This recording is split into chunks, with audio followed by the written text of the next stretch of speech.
लेकर विशेष बातचीत करेंगे। तो हमारे साथ डॉक्टर कुमुद बंसल मैडम है। आज हम उनसे जानेंगे कि लॉकडाउन के चलते शिक्षा के ऊपर कितना प्रभाव पड़ा है और अब जो नई स्तर के जो बच्चे आने हैं, एडमिशन जैसे स्टार्ट हो जाते हैं इन दिनों आके, और परीक्षाएं भी होती है, तो अब किस तरह का रहेगा आगे का प्रोसेस। तो चलिए मेरे साथ आज हम उनसे बातचीत करते हैं। जी मैडम नमस्कार। हेलो निशा, कैसे हो मैम? मैं बिल्कुल ठीक हूँ। लॉकडाउन में आप लोग का क्या हाल रहा? बढ़िया रहा मैडम, बहुत बढ़िया। चलिए मैम अपना आप पूरा परिचय दीजिए, कौन से कॉलेज से हैं और प्रॉपर बेसिकली जो भी है वो बता दीजिए।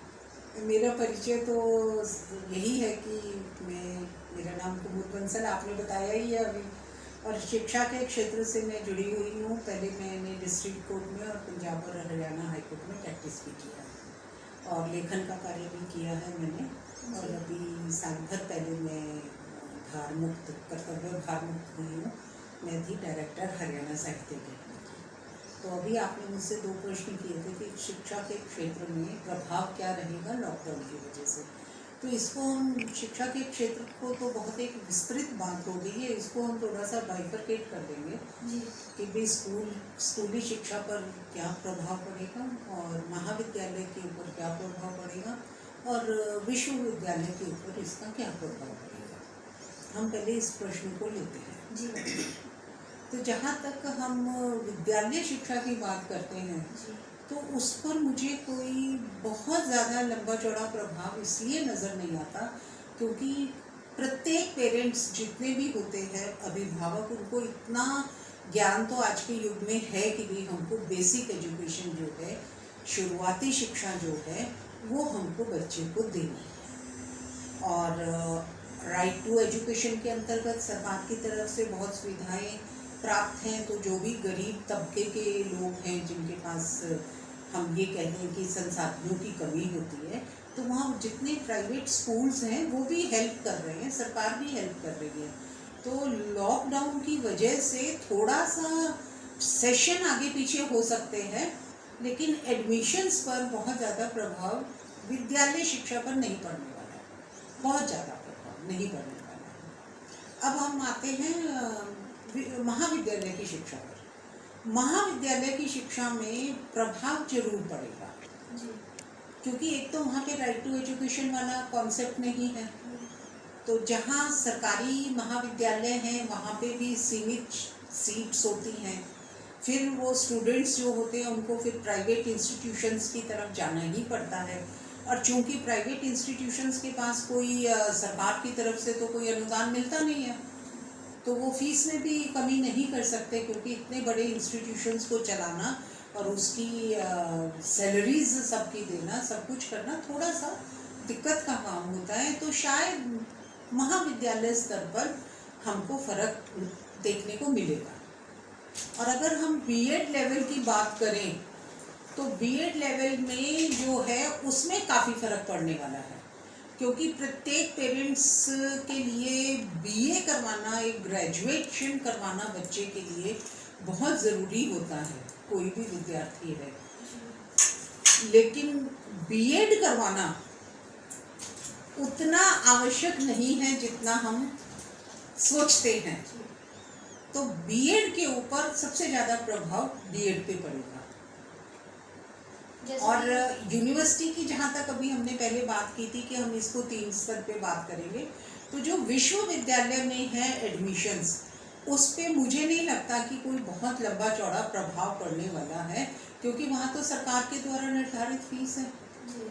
और जो प्राइवेट इंस्टीट्यूशंस हैं, मतलब प्राइवेट यूनिवर्सिटीज़ हैं, उनके ऊपर भी प्रभाव पड़ेगा। हाँ, जो हम ये कहते हैं कि लॉकडाउन की वजह से है, तो सभी क्षेत्रों में प्रभाव पड़ रहा है, नकारात्मक प्रभाव पड़ रहा है, सिवाय एक प्रकृति को लेकर के कि सिर्फ एक प्रकृति हमारी ऐसी है जहां हमको लॉकडाउन की वजह से सकारात्मक प्रभाव देखने को मिल रहा है। जैसे मैडम अब अप्रैल मई में परीक्षाएं स्टार्ट हो जाती है, लेकिन अब लॉकडाउन के चलते परीक्षाएं रद्द कर दी गई है, तो अब परीक्षाएं कब होंगी? देखो, परीक्षाओं को रद्द नहीं किया गया है, परीक्षाओं को पोस्टपोन किया गया है। अब ये परीक्षाएं कब होगी ये तो परीक्षा नियंत्रक बता सकते हैं, विश्वविद्यालय बता सकते हैं। अभी तक हमारे पास बीएड को लेकर के कोई मैसेज नहीं है, कोई संदेश नहीं है कि हमारे यहाँ परीक्षाएं कब होंगी। तो इसका तो मैं कोई उत्तर नहीं दे पाऊँगी कि कब होंगी। ये तो अब हमारा, क्योंकि चौधरी देवीलाल विश्वविद्यालय से एफिलिएटेड है कॉलेज, तो ये तो वही लोग बता सकते हैं कि वो बीएड की परीक्षाएं कब करवाएंगे। जैसे कि और स्टूडेंट्स को ऑनलाइन के जरिए पढ़ाया जा रहा है, तो बीएड के स्टूडेंट को किस तरह से कोचिंग दी जाएगी? देखो, पहले तो मैं ये बात क्लियर कर दूं कि ऑनलाइन जो है ये हमको एक फैसिनेशन सा हो गया है लॉकडाउन के बीच में कि ऑनलाइन पढ़ाएंगे। आपको क्या लगता है कि क्या सभी इंस्टीट्यूशंस के सभी टीचर्स टेक्नोलॉजी को उतना जानते हैं? नहीं जानते।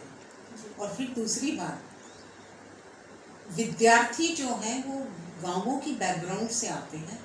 जरूरी नहीं है कि उनके पास एंड्रॉयड फ़ोन्स हो, उनके पास टैब की सुविधा हो, उनके पास पीसी की सुविधा हो, या कि वो टेक्नोलॉजी को उतना जानते हो जितना ऑनलाइन क्लासेस के लिए अपेक्षित है। तो ये मैं तो नहीं मानती हूँ कि ऑनलाइन कोचिंग जो है कोई बहुत सक्सेसफुल है। ठीक है, मतलब प्रयास किया है, सभी इंस्टीट्यूशंस ने अपने अपने लेवल पर प्रयास जरूर किया है, लेकिन फेस टू फेस जो स्टडी होती है, या तो हमको मतलब साल भर पहले पता हो, 2 साल पहले जैसे फॉरेन कंट्रीज में होता है, तो उनके ज़्यादा प्रोजेक्ट्स जो होते हैं वो इंडिविजुअल प्रोजेक्ट्स नहीं होते, वो 5-5, 6-6 लोगों को मिला करके बनते हैं। और ऑनलाइन उनका काफ़ी कुछ चलता है, तब भी उनको विश्वविद्यालय में या अपने कॉलेज में 2-3 घंटे के लिए ज़रूर जाना पड़ता है। तो ऑनलाइन मेरे हिसाब से ज़्यादा सक्सेसफुल नहीं है। एक और आपसे अहम सवाल है, जैसे कि लॉकडाउन के चलते जो नया बैच आना था स्टूडेंट्स का, वो उनके बिना एग्ज़ाम, जैसे अब जो बैच चल रहा है फाइनल ईयर के स्टूडेंट है, सेकंड ईयर के हैं, इनके 1 जुलाई से इनकी परीक्षाएं स्टार्ट कर दी जाएगी। लेकिन जो नया बैच आना है, नया स्टूडेंट, उनका 1 सितंबर या 1 अगस्त से क्लासें लगनी स्टार्ट हो जाएगी। तो क्या बीएड में भी ऐसे स्टूडेंट्स के ऑनलाइन कुछ एडमिशन वगैरह कुछ चल रहा है? तो इसके बारे में और आप बताइए। देखिए, ऑन बीएड की स्थिति जो है वो थोड़ी डिफरेंट है। वो डिफरेंट क्यों है कि बीएड के लिए एक ग्रेजुएशन की डिग्री होना, वो चाहे कोई भी विषय में हो, कॉमर्स में हो, साइंस में हो, आपके जैसे बीएमसी है उसमें हो, टेक्नोलॉजी का कोई सब्जेक्ट हो उसमें हो, तो ग्रेजुएशन के जब तक एग्ज़ाम्स नहीं होंगे फाइनल ईयर के, और उनका जब तक रिजल्ट नहीं आएगा, तब तक हमारे जो फर्स्ट ईयर में एडमिशन्स हैं बीएड के, उसकी तो कल्पना ही नहीं की जा सकती। तो जो मुझे लगता है अपेक्षित है कि बीएड के एडमिशन्स कहीं जाकर अक्टूबर तक संभावना बनती नज़र आ रही है, क्योंकि पहले बीए के होंगे, फिर उनके रिजल्ट निकलेंगे, फिर वो सब काउंसलिंग के लिए एडवर्टीजमेंट्स होंगे, फिर काउंसलिंग होगी, फिर क्लासेस होंगी। तो सफ़र तो हर कोई कर रहा है। जी मैडम, एक आपसे इम्पोर्टेंट सवाल है, जैसे कि अब छोटे बच्चों की बात करते हैं हम, छोटे बच्चों को ऑनलाइन पढ़ाई की जाती है, उनको उनके व्हाट्सएप के ज़रिए उनका जो सिलेबस है वो सेंड कर देते हैं। लेकिन आज जैसे कि किसी के घर में बड़े बहन भाई हैं, वो अपने छोटे बहन भाइयों को कार्य करवा देते हैं, लेकिन किसी के घर में नहीं है, किसी के घर में किसी भी तरह की समस्या है, जैसे कि ऑनलाइन जरिए का कोई साधन नहीं है, मोबाइल का नहीं है, घर में पढ़ाने वाले कोई नहीं है, तो उन बच्चों को आप किस तरह से मतलब आगे बढ़ने के लिए मोटिवेट करोगे, और उन पेरेंट्स को क्या संदेश देना चाहोगे वो? देखो, ये बात आपने जो कही है कि बहुत मुश्किल है छोटे बच्चों का, क्योंकि अब तक तो हम ये एडवर्टाइज करते थे कि बच्चों को मोबाइल नहीं देना है, उनको टीवी से दूर रखना है, एक इसमें जो वेव्स निकलती हैं, तरंगें जो निकलती हैं इन सबसे, वो बच्चों के लिए हार्मफुल होती हैं। और अब हम उन्हीं बच्चों से एक्सपेक्ट कर रहे हैं कि वो ऑनलाइन क्लासेस लेने के लिए 2-2, 3-3 घंटा बैठे रहें, जो कि बच्चों के स्वभाव से मैच नहीं करता है। इसलिए ये इनको पेरेंट्स को और टीचर्स को ऑनलाइन टीचिंग के बजाय एक और कोई जरिया अपनाना चाहिए था बच्चों को इन्वॉल्व करने के लिए। वो चाहे आप उनके गेम्स के लिए हो, उनको कोई छोटी छोटी बच्चों की पिक्चर्स के लिए पेरेंट्स को बता सकते हैं कि आजकल यूट्यूब पे इतने सारे बच्चों के चीज़ें आती हैं जो वो कर सकते हैं। तो इसमें पेरेंट्स की इन्वॉल्वमेंट और टीचर्स की इन्वॉल्वमेंट बराबर की भागीदारी है। अब फिर वही प्रश्न आता है कि हमारा जो गरीब तबका है, जी जिसे हम पिछड़ा हुआ तबका कह देते हैं, उनके पास तो इतनी सब सुविधाएं होती नहीं है ना। तो वही है कि लॉकडाउन के प्रभाव जो हैं अभी तो निकलने शुरू होंगे और हमको रिकवर करते करते करते करते साल 1.5 साल लग जाएगा। और इस तरीके की ये जो आपदाएं आती हैं ये सदियों में एक बार आती हैं, जिनकी हम कल्पना भी नहीं कर सकते हैं और उसके लिए कोई प्लानिंग नहीं की जा सकती है कि भाई क्या प्लानिंग करेंगे। अब कोरोना कोई हमें इनविटेशन या कोई तारीख बता के थोड़ा आया था कि मैं आऊँगा। तो इसमें प्रत्येक मानव को अपने स्तर पर वाइब्रेंट होना पड़ेगा, उसको सोचना पड़ेगा कि इस परिस्थिति में मैं क्या कर सकता हूँ, और नकारात्मकता से हमको बचना पड़ेगा, क्योंकि प्रत्येक मानव आहत है। जिसकी 1000 रुपए की इनकम है वो भी आहत है 1000 रुपए के हिसाब से, और जिसकी 1 लाख रुपए महीने की इनकम है वो 1 लाख रुपए के हिसाब से आहत है। आहत हर कोई है। हमको मिलजुल करके एक दूसरे का हाथ आगे पकड़ के सॉल्यूशंस निकालते हुए, और वो सॉल्यूशंस हम कभी सोच नहीं सकते हैं पहले, वो आज हमने कोई सॉल्यूशन सोचा, फिर हो सकता है परिस्थितिवश उसमें कुछ परिवर्तन करना पड़े, तो वो हमको परिवर्तन भी करना पड़ेगा। और इसके लिए जो दूसरे लोग हैं उनको भी तैयार रहना पड़ेगा कि एक बार कोई चीज़ सामने रखी गई है, चाहे वो यूनिवर्सिटी के द्वारा शिक्षा के क्षेत्र में रखी जाए या व्यापार के क्षेत्र में रखी जाए या कैसे भी रखी जाए, तो उसमें हमको परिवर्तन, जिसका मानस परिवर्तन के लिए तैयार होगा वो आगे बढ़ जाएगा, और जिसका मानस परिवर्तन के लिए तैयार नहीं होगा वो वहीं अटका रह जाएगा।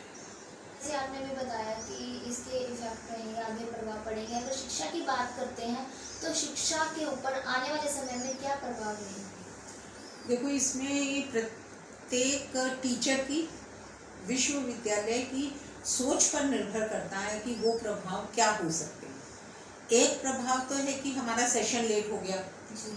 अब उस सेशन को, जैसे बीएड में 200 टीचिंग डेज एक सेशन में करना जरूरी होता है, लेकिन अगर सरकार हर तीसरे दिन गजेटेड हॉलीडे कर दे, समर वेकेशन के बाद सितंबर में वेकेशन कर दे, दिसंबर की वेकेशन कर दे, तो वो 200 टीचिंग डेज पूरे नहीं होंगे, और हमारा ये सेशन भी अगले सेशन को प्रभावित करेगा 21-22 वाले को। तो उसके लिए हमको ये तैयार रहना चाहिए कि हमको प्रत्येक स्तर पर जितनी छुट्टियां हैं उनको ख़त्म करके हमको बैकलॉग जितना है उसको कवर अप करने के लिए ये हमको ख़त्म करना चाहिए। छुट्टियों वाला सिलसिला जो है, ऑलरेडी शिक्षा के क्षेत्र में ज़रूरत से ज़्यादा छुट्टियां दी जाती हैं। ये तो हुआ यूनिवर्सिटी के द्वारा करने का, और स्टूडेंट के द्वारा जो यहाँ पर चीज़ है उसको भी मेहनत ज़्यादा करनी पड़ेगी कि कहाँ वो 9 महीने में 10 महीने में अपनी पढ़ाई पूरी करता था, 11 महीने में करता था। और अगर हमको 21-22 के सेशन को नॉर्मल ढंग से चलाने के लिए करना है, तो ये जो हमारा 20-21 का सेशन आने वाला है, इसमें हमको सभी को युद्ध स्तर पर काम करना पड़ेगा, चाहे वो स्टूडेंट हो, चाहे वो पेरेंट्स हो, चाहे वो विश्वविद्यालय हो या हमारे जैसे कॉलेज की मैनेजमेंट्स हो। सभी को युद्ध स्तर पर कार्य करना पड़ेगा, प्लानिंग्स करनी पड़ेंगी, और समय जो है वो हमको बढ़ाना पड़ेगा। 6.5-7 घंटे की बजाय अगर यही हम 8 घंटे 8.5 घंटे कर दें और टीचिंग छुट्टियों को थोड़ा कैंसिल कर दें, अब लगभग 3 महीने से सभी लोग छुट्टियों पर ही हैं, तो ये जो प्रभाव है हमको ये दिखेंगे, और इसको कवर अप करने के लिए जो मैंने आपको सॉल्यूशन बताए हैं वही सॉल्यूशन निकल सकते हैं। मैडम, लॉकडाउन के चलते जैसे अब स्टूडेंट्स की 1 जुलाई से परीक्षाएं स्टार्ट हो जाएगी, उन स्टूडेंट्स को आप अपनी ओर से क्या संदेश देना चाहोगे? भाई, स्टूडेंट्स को तो यही संदेश है कि आप 3 महीने घर रहे हो जी। तो पढ़े भी होंगे, तो जितने नंबर आपके आते थे पहले उससे तो डबल नंबर आने चाहिए, कम से कम 10-15% तो ज़्यादा आने चाहिए ना, क्योंकि आपके पास बाहर कहीं जाने का काम नहीं था। तो मेरा तो यही उनको संदेश है कि भाई अगर आपके 10-15% नंबर आपके, मान लीजिए बीए सेकेंड ईयर में 55% मार्क्स थे, और अगर आपके इस बार 65% मार्क्स नहीं आते, तो इसका मतलब आपने लॉकडाउन का प्रयोग नहीं करा। मैम, आप अपनी ओर से आपकी कोई और राय या अपनी ओर से कोई और संदेश है तो वो भी बता दीजिए। किसको संदेश देना है? आम पब्लिक के लिए, स्टूडेंट्स के लिए, जिसके लिए भी आप मैसेज कोरोना महामारी से बचने के लिए लॉकडाउन के चलते किस तरह से समय का सदुपयोग करना चाहिए, क्या करना चाहिए, उसके ऊपर आप अपनी देखो, बात कर आम सकते हैं। व्यक्ति जो है वो आज के कोरोना के लिए सिर्फ इंडिया में ही नहीं जी। पूरी दुनिया में त्रस्त है। उसके लिए हमको अपने जो खर्चे हैं उनको नियंत्रित भी करना पड़ेगा, लेकिन हमको कुछ ना कुछ खरीदारी भी करते रहना चाहिए। जी। आप एक दुकानदार हैं, मैं अपने खर्चों को नियंत्रित करके कुछ भी नहीं खरीदती तो सर्कुलेशन में तो आपका सामान आएगा नहीं ना। तो हमको इसको एक बैलेंस बना करके चलना पड़ेगा। आम आदमी की दृष्टिकोण से कह रही हूँ कि खर्चे नियंत्रित भी हों और हम खर्चे करें भी, ताकि हमारा खर्चा करने से किसी दूसरे को आमदनी होती है। तो ये हमको इकोनॉमिक्स के दृष्टिकोण से, आर्थिक दृष्टिकोण से आम व्यक्ति को हमको ये करना पड़ेगा और आम व्यक्ति को थोड़ा सा सहनशीलता से काम लेना पड़ेगा, क्योंकि बहुत ज़्यादा कष्ट में है। और रही बात स्टूडेंट्स के लिए, तो स्टूडेंट्स का तो मैंने बोला है कि भाई आपने 3 महीने घर रहे हैं आप, तो आपने सदुपयोग किया ही होगा, ऐसा मान करके चलते हैं। अब तो ये है आगे के लिए, तो अभी तो आपकी परीक्षाएं मेरे को लगता है स्टार्ट होने ही वाली हैं और नहीं भी होने वाली है, तो आपने जितना भी कार्य करना है अपनी परीक्षाओं के दृष्टिकोण से वो आपको करना चाहिए। तो अभी हमने शिक्षा को लेकर डॉक्टर कोमल बंसल से जाना। उन्होंने बताया कि जो शिक्षा है, उन जो स्टूडेंट्स हैं अब वो शिक्षा के लिए तैयार रहे। तो इसी तरह पर्पल की टीम भी अपील करती है कि जो लॉकडाउन चल रहा है इसका सदुपयोग करिए और परीक्षाएं जल्दी स्टार्ट होने वाली हैं, तो अपने घर पे रहिए और सुरक्षित रहिए और शिक्षाओं की तैयारी, शिक्षक हैं जो वो परीक्षा की तैयारी कीजिए।